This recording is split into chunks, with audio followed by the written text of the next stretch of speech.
Hello and welcome to Dale's Gaming, and this is from the Depths Designer, and it has been some time since I've been able to put up a video. However much I like YouTube and From the Depths, I have to do work to pay the bills, so that has taken up a lot of my time, and I have been mucking around with From the Depths in the meantime, building some new ships, which hopefully I'll bring into the campaign and the game soon. And also testing the new changes. So this is update 2.5.1.11. I believe there is a .12 due out, but we'll look at what's here.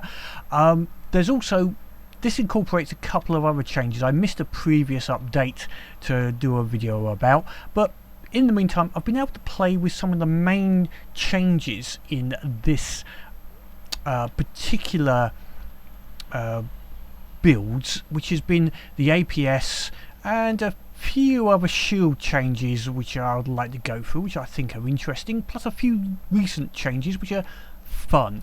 The APS build, some other people have gone into fair depth. I just want to give my viewpoint and some of the key bits that I feel is a change. Now, first of all, we have these vent splitters. So in the build menu under advanced cannons, gauges, and we've got the cooler splitters. Now previously these didn't do anything, but now they do give a cooling effect, and you can attach things to them. So these belt feds are attached to a couple of them at the bottom. This is totally made up with these the vent splitters, and they act as a cooling effect. So the gun still has reasonable rate of fire for its size. I mean, this is nothing special. This was just purely just to show how you can get a gun to work still, even with still firing, using those particular vent splitters. So you can, it's going to be a little easier to do the older gun Tetris on these particular guns now. Another little change has been RPM in general, the rounds coming out of a gun, but it is still possible to get a reasonable gun, I think, out of this without being too stupid a level. This is a 54mm gun, so it's not tiny, and it's possible to get 415, so 349, and it's nothing special. It's just to show that it is still possible to get a reasonable fire rate if I get close enough to activate it. There we go. Now I want to show two things here, and let me just get into a better position.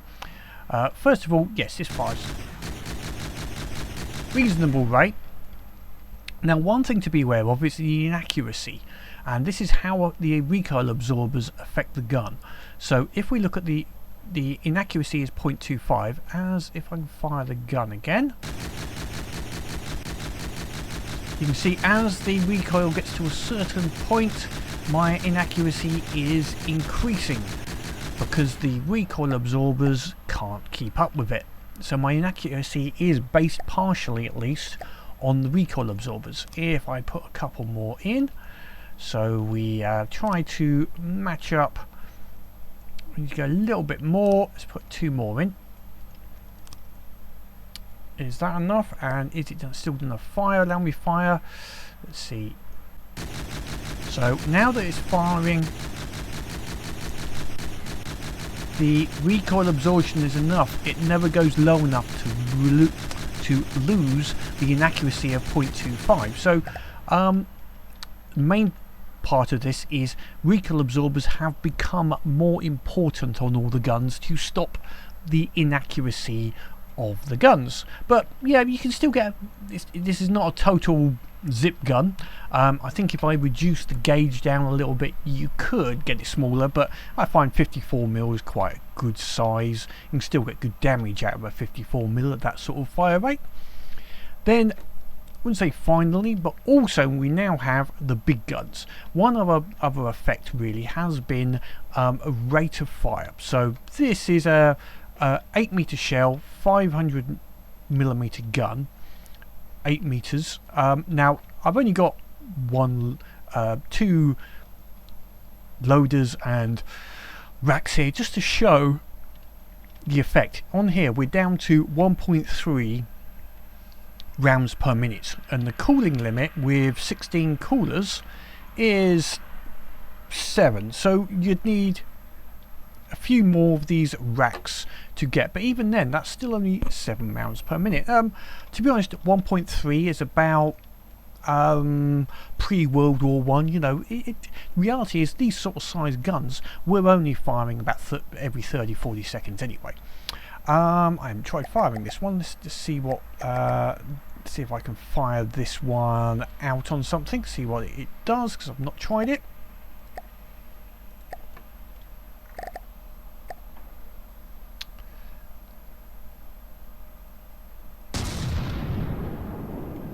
Nice satisfying boom there from a big gun, but it's gonna take a while to reload. It's not gonna be because of cooling limit, it's pure, or even the recoil, although yes, you can see the recoil absorption's going down, and I'm still, you can see the amount of inaccuracy because of the recoil. Because this is reloading so long, I think it should. I haven't even got a recoil absorber on here, but hopefully it should go down in time. So yeah, guns fire somewhat slower, but that's not problematic. It means that you're not going to have one gun which totally outclasses everything else. I think all size guns, we don't have small guns have a fast rate, big guns don't have a fast rate but will have a bigger impact, so damage wise it's going to work out roughly correct. Just while we're on damage and shells, I think Borderwise did a better review of it's done a review of all the different shell types. Just on a quick bit here, they have renamed them, so you got an armor piercing head, a heavy head, as well as the sabot. Rest of the rounds are all similar named. The main bit now is that they all have a purpose, and you can actually create some interesting shell combinations, or with, you know, secondary where's the right word, shape charges and etc. to get some good different shell for each size of caliber. You can have, you know, the sabot is still high speed, high penetration, very little damage. Armor piercing, as the name would suggest, gives armor piercing, but medium level kinetic. A heavy head gives very high kinetic but at a low armor piercing, which means it's going to do a lot of surface damage. Whereas your armor piercing is got a good chance of still penetrating and going through to the inside of the vessel, depends what you're up against. I haven't fully played with all of the larger sizes and the ultimate maximum levels, but I find that even in the middle level tiers, if you're not after ultra penetration or the maximum XYZ, you can have a bit of a play with these and get something that works reasonably, depending on what you're after or who you're up against. So I like all the different head combinations they've got there.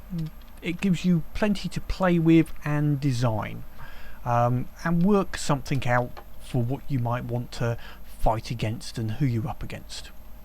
Next little change is in missiles. Now this is only a small change in here. In what there is in the head types is you now have a little shape charge head, which works the same way as with shells, in that all the explosive behind it ends up giving a heat penetration metric. So if we go down here, we can change the penetration, so we can go up to a 32 heat penetration, and then it's got frags inside, etc. It's got to be on the head of the missile, so you'll either use guided, or when I mean guided is you could use the remote guidance, but here as an example I'm going to use a laser beam rider, because I think this would make a nice little sort of almost like a tow missile. So we line up the laser with the target and fire, and our little tow missile has gone out and hit the target. Finding them reasonably effective in the medium-sized missiles at penetrating light alloy and 1, maybe 2 layers of metal. It can do quite a bit of damage. That target area there is just basically a load of metal. So yeah, I quite like that. It's slightly different, as I say. Little tow missile. I think that's a interesting one. It gives us a penetration issue. At the moment, missiles have only got the ability to do surface damage, HE. This gives them that little bit of a metric we can play with to try and make a armor penetrating, a heat missile, which is great. Another quick little one that was in this update, I don't think it's been a full laser rebalance, but what was put in was this little short range laser combiner, which I quite like the idea of as a small short range missile laser system. So what we've got here, very simple missile laser, and in this combiner, which goes directly onto the multi-purpose laser, so under the build menu, it's energy weapons short range laser combiner. As you can see, goes straight onto the multi-purpose laser, and on its settings there is a setting for focus distance. So I've set it at 50. Now at 50 it gets 10 times the normal damage it would normally get for this particular missile. For this laser. If I put it up to let's go 200, it gets 3.7. So it's 3.7 times what is on the screen now, which is 88 and 844. If we take this down to the shortest range, 10 times, you see these figures haven't changed. Or 2250. It has changed actually. That's 2250. Let's just check that again. Okay, so it is showing the amount of damage per second there. The AP doesn't change, but the damage per second will change. Okay, let's put it down to 50. There we go. Damage on next shot is 305. Okay, so now the way this works, if I just get this up here, is we can see that the laser is firing, and let's not jump off the vessel. Let me just get back into up here. Well, that was annoying because I thought I was in the separated mode. Anyway, so if I fire, you can see it's going out there, and it literally stops at the 50 meter mark. So it literally stops at whatever distance you have set that laser. If I now set that at 200,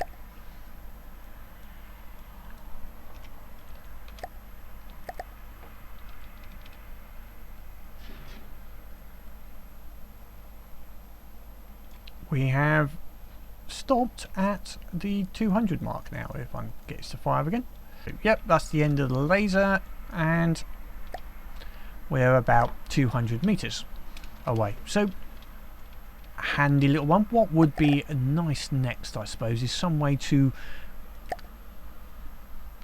have a that controlled in some control block. You can imagine having a control block here which changes based upon the distance of in front of a block, maybe. That may be a bit too much. At the moment you just have to set it initially as to what distance you want to set this, but it could be interesting for something that comes up very, very close and does a whole load of damage.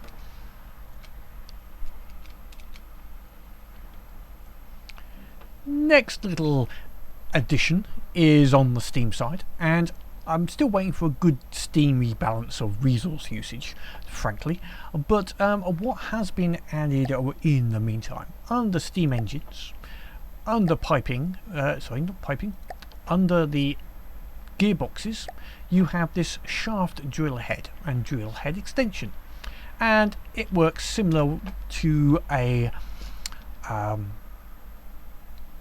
drill in simple weapons. If we go simple weapons, you've got the drills and you've got the drill bits, etc. It's just slightly simpler in that it just attaches to the end of a engine shaft. Now, just as a note, I tried attaching it to a small, let's start again, on the medium size or large, you can use a engine shaft bearing and attach it to, but on the small one it won't attach to the engine shaft bearing. If we go here and we go engine shaft bearing,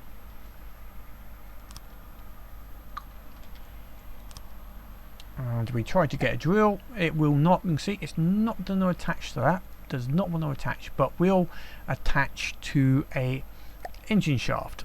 So if I put an engine shaft on, in fact, an engine shaft now won't even attach. There's something problem with that because it's not attaching to bugger all. Basically, the engine small engine shafts bearings seem to be broken. Anyway, how do these work? Right, first of all, let's power these up and get them up to speed. As you can see, these are now getting up to speed, and the drills use the speed of the shaft and the gearbox that you have attached it to. So here we're getting up to near to 250. So this was the number of small boilers I needed to get a small piston up to its speed of around just under 260. It gets up to 250 something.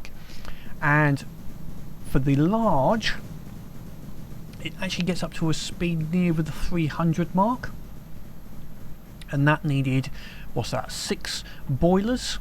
And this is 6, 12, 18, 24, 30, 33 boilers here to get this up to almost full speed. Yeah, one more boiler and it will start overpowering.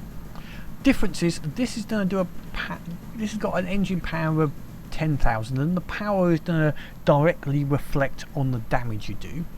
So it's going to have about 10,000, and you can see here this is already up to 15,000. Still got a little way to get, so it's going to do more damage as such.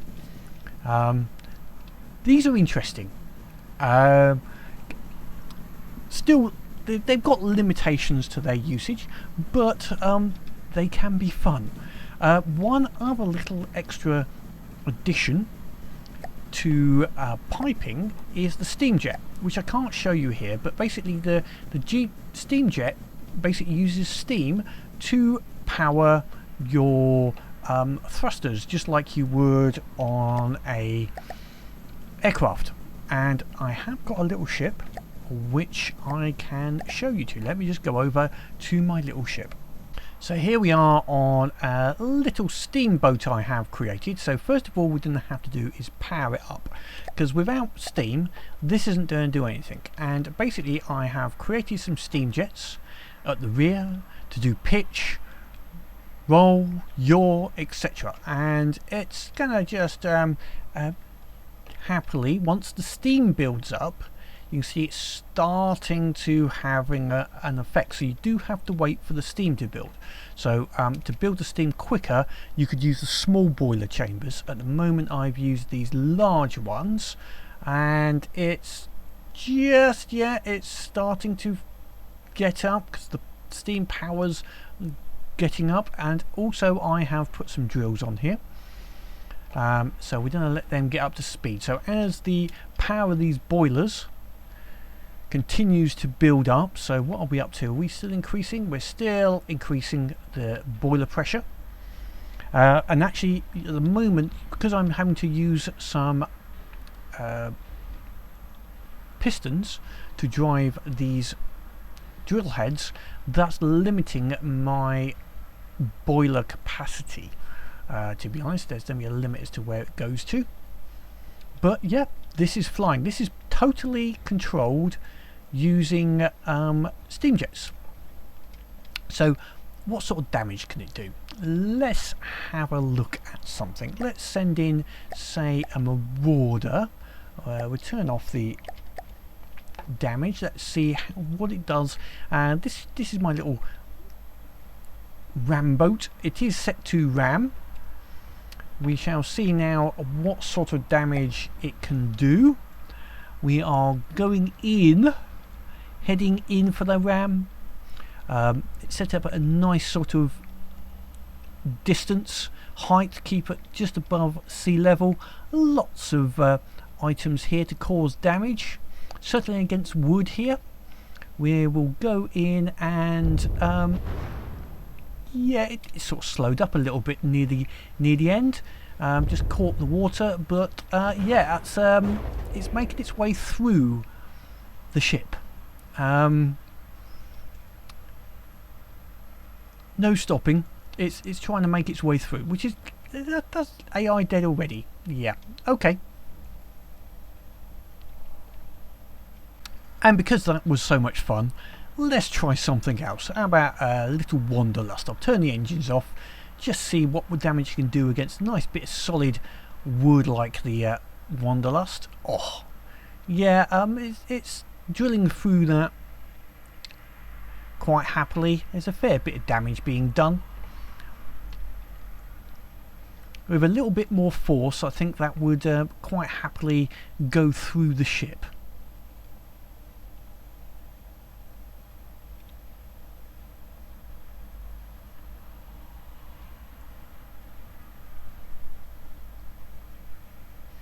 See, it's actually sawing away. One thing I found is don't make the pitch too nice on it, because you need it to be going up down a little bit, so it's trying to adjust so that way it rubs against the ship. But it's got a little bit jammed there. But if you imagine this had some normal guns that are able to fire as well, yeah, and it's still going on. It's still trying to get through.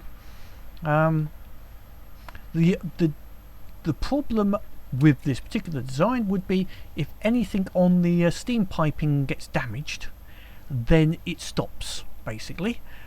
Everything stops working, which is okay, part of the you could put boilers on each individual unit, I guess, but this way, if the steam gets damaged, everything just cuts, so it's like almost like a cut off, etc. Anyway, it's a little bit of fun. Certainly, I think against making some ramming ships against things of wood, deep water guard, this could be interesting. Final bit I would like to have a look at, which is a change that has been gone through into the system, is a change to shields, which I'm going to give my opinion on it. I'll show you first and I'll give you my opinion. So what's happened now is your standard shield projector, here we have it here, is now different UI, and you change the type of shield. We no longer have the can't remember the name of it now. We had reflect, and then there was the other one, which basically instead of reflecting it, just scattered it, sort of thing. We've only got reflect and laser now, so there's only two types of shield. Now, one other bit to see on this particular UI, down the bottom, the strength now changes. You see that reflection chance basically is basically a 10, it gives you a 20 to 40, 5 gives you a 11 to 20, and a 1, which is the smallest you can have, gives you a 5 to 10% chance. Now, the bit that I can't see anything is what's the difference between 5 and 10%? Why that percentage chance? Surely it's either 5 or it's 10. If it's just being rolled when the shot is fired at the shield, or is that based upon the angle of the shield, the speed of the shell, anything else like that? I can't find anything that says. It just says 5 to 10%. Well, is that just random? I don't know. So if it was a random roll, who's on what side is the random? If it's a shell, then it's your random number generator is going to have to work with a fixed value. Anyway, my main point on that one is, if it is a random number generator, where everything else in this game is been done on a physical basis, and this is done on a random number generator, it takes out the whole idea of being able to design. I understand it needed to change in some way, shields were a bit powerful, but make it so that it's designed, it's rather than just being RNG and just I don't know, it doesn't feel like I have any say or any design elements to be able to play with the shields to get an effect or different effect. It's just now it's just one setting, that's it. There's no different settings. Maybe make a shield for a different effect for certain circumstances. It's just one shield. So that being said, there is another type of shield now, and that is these shield rings. So if I go into build mode and bring up miscellaneous shield generator, so you've got the shield projector, shield generator. Now, important things here is you can see on the little model there is a ring on the top, yeah, and there is a little connector. Now these two items are very important. The first bit is the ring has to point towards the area that you're putting the shield into. You want the shield area to create, and then I've created my ring around it. That now is making in that shield area, based upon that value, which is the area you've given, which in this case is a 9 meter squared area. It's giving me a 3.3 armor class to anything left or right of that. Now if I look at these bits of metal, you can see they've gone from armor class 15 to armor class 18, and but to the side here nothing, because the ring is only pointing in that direction. Now I did try to have play with this and try and make a ring that went in multiple directions. I don't know if anyone else has tried to do this. So theoretically this is in two areas, but it's only taking the effect of the first ring. Although it's showing a ring area of 30 meters, it's only giving the effect on the front and back, because that is the orientation of this first unit here. It doesn't matter, and it's now gone from 15 to 18.5. So it does work, but it's all based upon this first unit, whichever direction. So if I take this now and see, I've changed it into that direction, this will now be up and down, I believe. Oh no, it hasn't, because that's not the correct area. Okay, I can't do that one. I think I can do it if I put it in here. There we go. Nope, it hasn't liked that one either.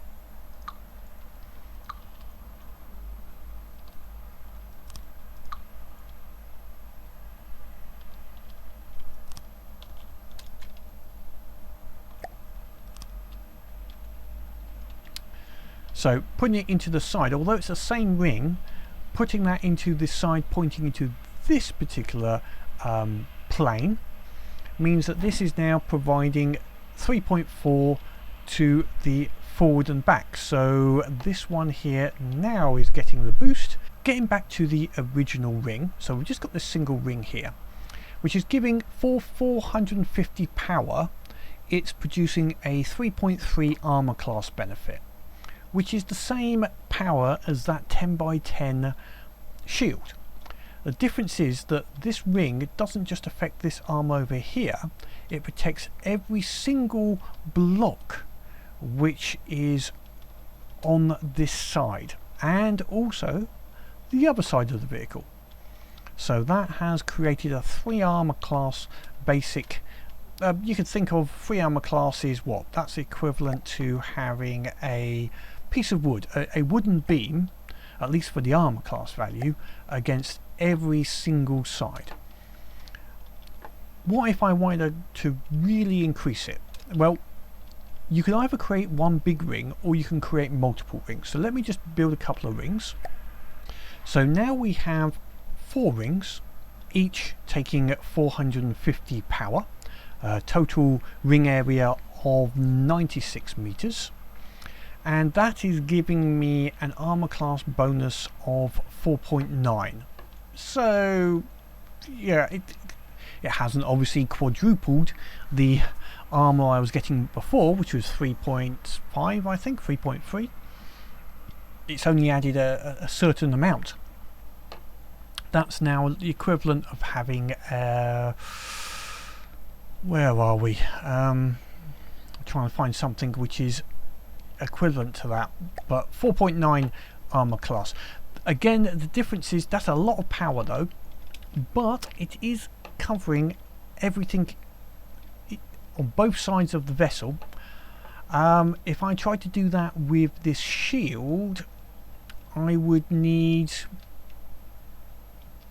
most probably about 8 shields to get the same effect, and that would be giving me a 20% bonus. So it does depend. I mean, against high armor piercing shells, to be honest, 4.9 armor class is nothing. You know, that's not gonna stop someone who's got a 100 AP, or even that laser over there, which is an 88 AP. 4.9 is nothing. Not gonna have any effect whatsoever, really. That's the only problem with this. I have built some ships with some quite large rings in them. There is one other little problem which is difficult to show you at the moment, but if you damage one of these blocks, if I remember which way round it is, it's that way round, it releases all of the energy stored. And let me just see if I can show you an example. The way to think of these shields is, with the original one, you see the little green connector, that's the direction that whatever plasma, whatever it is that is charging up this shield is flowing.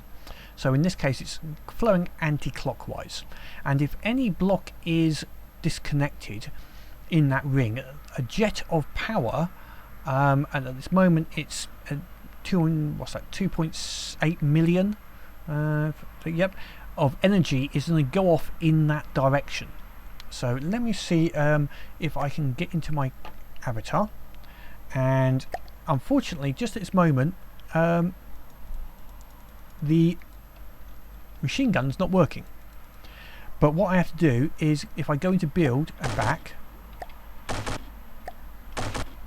it will work. Let me give you a second.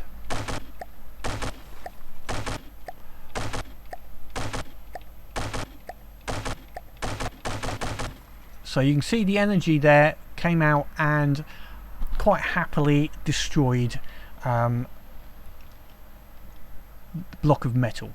To be honest, with a small ring like this, I've had this, once it charges up, going through 5 or 6 blocks of metal without any problem whatsoever. So if you do design these into your ship, think about what is going to get damaged when these blocks get destroyed. And the worst case scenario is one of these destroys another ring, which sets off a bit of a chain reaction. Or if you put these straight down the center and they are aimed at your steam engine, so the ring ended up and blew up your steam engine or something like that and just killed all your power.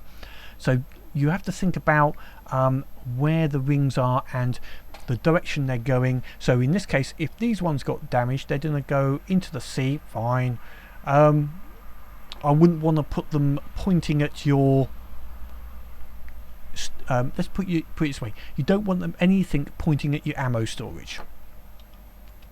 So that's it for now on this update. I think I've covered the main bits I wanted to look at on this particular update, and gave you some of my views on the advanced cannons. I quite like it. I think them combined with the power of crams, I think, to rephrase, I like it. Crams are going to be your high damage but very slow.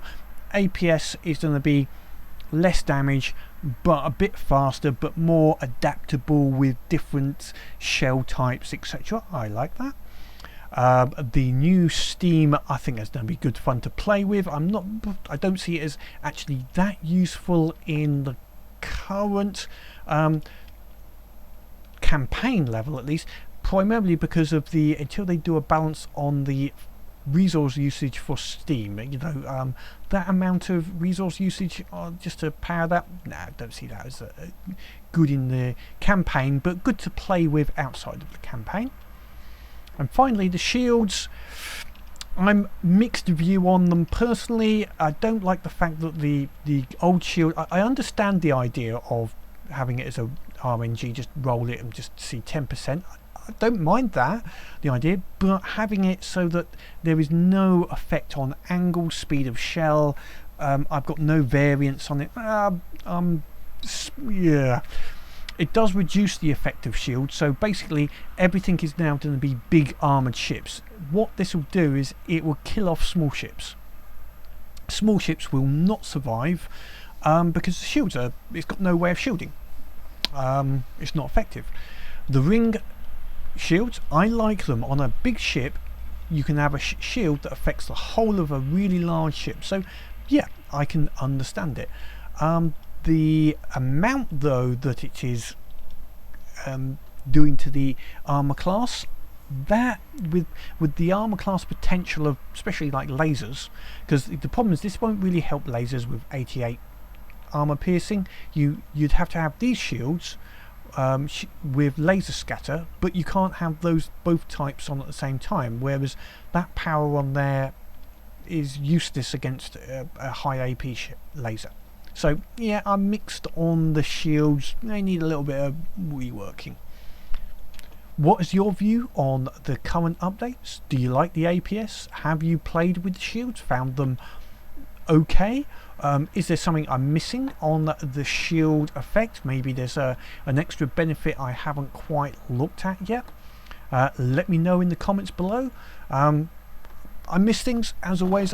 I've only gone through the forums and read what I can. Sometimes you don't get it right. I'm enjoying it. I will get a few builds in soon, some more ships, and get the campaign underway and before the next AI changes come into the campaign, which could be, I don't know when that'll be, but that is something I really am looking forward to. But until next time, keep playing the game and have fun.